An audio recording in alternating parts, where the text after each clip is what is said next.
થરાદ પંથકમાં અચાનક વાતાવરણ પલટાયું. વહેલી સવારે ગાઢ ધુમ્મસની ચાદર છવાતા વાહન ચાલકો પરેશાન. બનાસકાંઠા જિલ્લાના સરહદી વિસ્તાર એવા થરાદ પંથકમાં આજે વાતાવરણમાં એકાએક મોટો ફેરફાર જોવા મળ્યો હતો. વહેલી સવારથી જ સમગ્ર વિસ્તાર ગાઢ ધુમ્મસની ચાદરમાં લપેટાઈ ગયો હતો.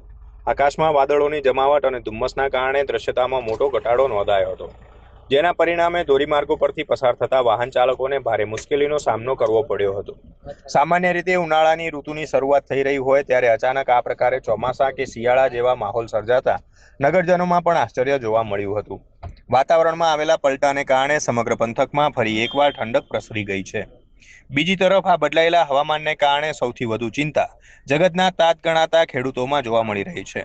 ખેતરોમાં હાલ જીરા અને રાઈ જેવા રવિ પાક તૈયાર થવાના આરે છે, ત્યારે જો વાદળછાયું વાતાવરણ લાંબો સમય રહે અથવા કમોસમી વરસાદ પડે તો ઊભા પાકને ભારે નુકસાન થવાની ભીતિ સેવાઈ રહી છે. ખેડૂતોને ડર છે કે જો ભેજનું પ્રમાણ વધશે તો પાકમાં રોગચાળો ફેલાઈ શકે છે, જે તેમના હાથમાં આવેલો કોળિયો છીનવી શકે છે. હવામાન વિભાગની આગાહી મુજબ હજુ પણ થોડા દિવસ આવું વાતાવરણ રહી શકે છે, જેના કારણે ખેતીવાડી ક્ષેત્રે ચિંતાના વાદળો ઘેરાયા છે.